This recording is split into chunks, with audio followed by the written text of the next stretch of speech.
फलटणच्या बाबतीमध्ये जेव्हा हा प्रकार सकाळी लवकर माझ्या निदर्शनाला आला, मी लगेचच जिल्हा पोलीस अधीक्षकांना आणि अतिरिक्त जिल्हा पोलीस अधीक्षकांना उचित सूचना दिलेल्या आहेत। ज्या महिला डॉक्टरांनी आत्महत्या केलेली आहे अशी माहिती पुढे येते की त्या महिला डॉक्टरांनी हातावरती त्यांना ज्यांनी त्रास दिला त्या व्यक्तींची नावं लिहिलेली आहेत आणि त्यांना काही त्रास पूर्वी काही लोकांनी दिला होता असं त्यांच्या नातेवाईकांच्या बोलण्यातून आलेलं आहे।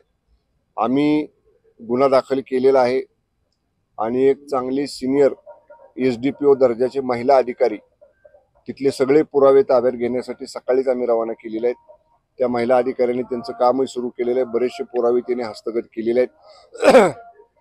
ज्या मृत महिला डॉक्टर आहेत त्यांच्या परिवारजनांची जर शंका कोणावर असेल तर त्या महिला अधिकाऱ्यांना पोलिसांच्या आम्ही सांगितले की त्यांना विश्वासात घेऊन त्यांची ज्यांच्या कोणावर संशय असेल त्यांची तुम्ही नावं घ्या, जे संशय आहेत त्यांची तात्काळ चौकशी करा।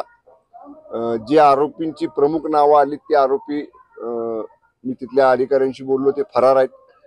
4 पोलीस पथक पोलीस विभागाची आणि आमच्या LCBचं एक पथक अशी 5 पथक त्या आरोपींच्या शोधासाठी सातारा पोलिसांचे आपण रवाना केलेले आहेत। कुठल्याही परिस्थितीत हे आरोपी कुठेही जरी लपून बसले असले किंवा फरार झाले असले तरी सातारा पोलीस आपलं सगळं कसं पणाला लावतील आणि त्या आरोपींना तात्काळ अटक करतील।